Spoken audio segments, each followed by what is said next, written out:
मित्रों, दोस्तों, अगर ये ज्ञान अच्छा लगे तो लाइक सब्सक्राइब किया करो भाइयों, जन जन तक पहुँचाओ सतनाम साहिब बंदगी। आगे की कथा। सतगुरु कबीर बचन धर्मदास प्रति। कृष्ण आज्ञा जस जब अस भयहूँ, पांडव तब ताके डिढ़ गयहूँ। सतगुरु कबीर साहिब धर्मदास से कहते हैं कि जब श्री कृष्ण ने सरपंच सुदर्शन को ले आने की ऐसी आज्ञा दी, तब पांडव उनके पास गए। सुपच सुदर्शन को ले आओ, विनय प्रीति से ताहि जेवायो। भूप भवन भोजन कर जबहि, बाजा आकाश में घंटा तबहि। पचवा, पांडव सरपंच सुदर्शन जी को अपने ज्ञान यज्ञ में ले आए और सविनय प्रेम से उन्हें भोजन कराया। राजा युधिष्ठिर के भवन में जब सरपंच जी ने भोजन किया, तब आकाश में घंटा बजा। सुपच भक्त जब ग्रास उठावा, बाजो घंटा नाम पर भावा। तबहु न चीने सतगुरु बानी, बुद्धि नाशयम हाट बिकानी। भक्त सरपंच सुदर्शन जी ने जब भोजन के लिए ग्रास उठाया, तब सतपुरुष के नाम के प्रभाव से घंटा क्रमश 7 बार बजा तथा उनका यज्ञ संपन्न हुआ। तब भी अज्ञानी सतगुरु की अमृतवाणी को नहीं पहचानते, जिसमें उनका कल्याण है। ऐसे लोगों की बुद्धि नष्ट हो गई है तथा वह यम के बाजार में बिक चुकी है। भक्त जीव कह काल सतावे, भक्त अभक्त सबन कहा खावे। कृष्ण बुद्धि पांडव कह दीन्हा, बंधु घात पांडव तब कीन्हा। भक्त जीव को काल दुख देता है, काल के लिए क्या कोई, वह भक्त अभक्त सबको खाता है। काल के प्रभाव से श्री कृष्ण ने पांडवों को बुद्धि दी, तब पांडवों ने अपने बंधुओं को मारा। पुनि पांडव कहा दोष लगावा, दोष लागते ही यज्ञ करावा। ताऊ पर पुनि अधिक दुखावा, भेज हिमालय तीहें गलावा। फिर श्री कृष्ण ने पांडवों को दोष लगाया कि तुमने अपने बंधुओं को मारा, और दोष लगाकर उनको दूर करने के लिए यज्ञ कराया। उस पर पांडवों को फिर अधिक दुख दिया कि अंतिम समय में उन्हें हिमालय की यात्रा में भेजकर बर्फ में गलवा दिया। चारु साधु सह द्रौपदी गयहूँ, उबरे हो सत्य युधिष्ठिर रहूँ। अर्जुन सप्रीम और ना आना, ताकर असकीन अपमाना। द्रौपदी के साथ 4 भाई भीम, अर्जुन, नकुल और सहदेव वहाँ हिमालय की बर्फ गल गई। केवल सत्य को धारण करने वाले युधिष्ठिर बचे। उन्होंने श्री कृष्ण को अर्जुन के समान और कोई प्रिय न था, परंतु फिर भी हिमालय में गलाकर उनका ऐसा अपमान किया। बलि हरिचंद्र करण बहुदानी, काल कीन पुन तिन कर हानि।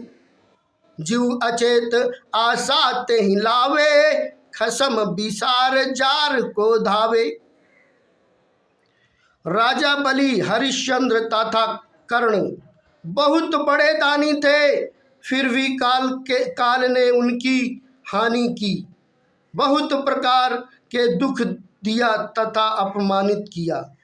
जीव अज्ञानवश अचेत है, जिससे उसे सत्य असत्य तथा उचित अनुचित का ज्ञान नहीं है, इसलिए वह सच्चे सत्य पुरुष स्वामी को भूलता है और यार हितौषी समझकर कपटी काल निरंजन की आशा करता है। मोहवश उसकी की ओर दौड़ता है। काल अनेक दिखावे कला पीछा, जीवन करे बिहाला। मुक्ति जान जीव आशा लावे, आशा बांध काल मुख जावे। काल निरंजन अनेक प्रकार की कला दिखाता है, फिर पीछे जीवों को दुखी करता है। मुक्ति जानकर जीव आशा लगाता है और उसी आशा की फांस में बंधकर फिर वह जीव काल के मुख में जाता है। सबका काल नचावे नाचा, भक्त अभक्त कोई नहीं बाँचा। जो रक्षक तहि खोजै नाही, ना चीन्हे यम के मुख जाहि। काल निरंजन सबको नाच नचाता है, उसमें भक्त अभक्त कोई नहीं बचता है। अज्ञानी जीव उस सत्य पुरुष को अपना रक्षक है को नहीं खोजते और बिना समझे पहचाने ही जानबूझकर यम के मुख में जाते हैं। बार बार जीवन समझावा, परमार्थ का जीवन चितावा। अस यम बुद्धि हरि सब केरी, फंद लगाय जीव सब फेरी। सतगुरु कबीर साहिब कहते हैं कि मैंने बार बार जीवों को समझाया और परमार्थ के लिए कल्याण के उपदेश कहकर जीवों को समझाया, परंतु यम ने जीवों की ऐसी बुद्धि हरी फेरी घुमाई है कि मोह का फंदा लगाकर सब जीवों को घोर घेर लिया है। सत्य शब्द कोई परखत नाही, यम दिस होय लरे हम पाही। जब लगी पुरुष नाम नहीं भेटे, तब लगी जन्म मरण नहीं मेटे। सत्य पुरुष को कोई परखता एवं समझता नहीं है और यम की दिशा में होकर मुझसे लड़ते हैं। जब तक जीव सत्य पुरुष का नाम लेकर ध्यान सिमरन नहीं करेगा, तब तक उसका जन्म मरण आवागमन नहीं मिटेगा। पुरुष प्रभाव पुरुष पह जाई, कृत्रिम नाम ते यम धरी खाई। पुरुष नाम परवा ना पावे, कालहि जीत अमर घर जावे। सत्य पुरुष के नाम के प्रभाव से जीव सत्य पुरुष के पास जाता है, परंतु काल माया ने सत्य पुरुष के समान ही जो कृत्रिम बनावटी नाम रख लिए हैं, उन्हें काल निरंजन धर कर खाता है। जो सत्य पुरुष के सार नाम का परवाना पाएगा, वह काल को जीतकर अमरलोक जाएगा। सत्य नाम प्रताप धर्मनि, हंस लोक सिधावई। जन्म मरण को कष्ट मेटे, बहुरी न भव जल आवई। पुरुष की छवि हंस निरखई, अल्लाह अति आनंद घना। हंस हंस मिली करे कुतूहल, चंद्र मुकुंदनी संग बना। सतगुरु कबीर साहिब कहते हैं कि हे धर्मदास, सत्य पुरुष के नाम के प्रताप से हंस जीव सतलोक पहुँचते हैं। उनका जन्म मरण का कष्ट मिट जाता है और फिर वह इस संसार में नहीं आते। सत्य पुरुष की अनुपम छवि को हंस देखकर अत्यंत आनंद सुख प्राप्त करते हैं। सत्य पुरुष के अंश और हंस जीव मिलकर कीड़ा मनोरंजन करते हैं। वह ऐसे ही प्रफुल्लित होते हैं जैसे चंद्रमा को देखकर श्वेत मुकुंदनी खिल जाती है। जैसे मुकुंदनी भाव चंद्र देख निशि हर्षई, तैसे हंस सुख पाव पुरुष दर्श के पावते। जैसे श्वेत मुकुंदनी चंद्रमा को देखकर रात में प्रफुल्लित होती है, वैसे ही सत्य पुरुष का दर्शन पाकर हंस जीव सुख पाते हैं। नहीं मलिन मुख भाव एक प्रभाव सदा उदित, हंस सदा सुख पाव शोक मोह दुख क्षणिक नहीं।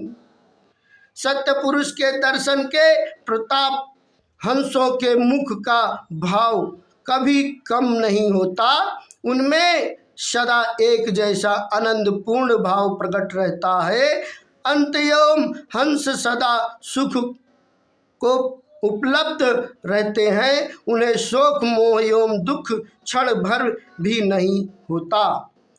जब सुदर्शन ठेका पूरा लय सतलोक पठायो शूरा, मिले रूप शोभा अधिकारा हंसन संग कुतूहल सारा। षोडश बान रूप तब पावा पुरुष दर्श सो हंस जुड़ावा। सतगुरु कबीर साहिब कहते हैं कि जब भक्त सुदर्शन की आयु पूरी हो गई, तब मैंने करुणामय स्वामी के रूप में उस सतलोक पहुंचाया। वहाँ उन्हें उसे हंस रूप की सुंदरता का सामना अधिक मिला और अन्य हंसों के साथ सारा कीड़ा आनंद मिला।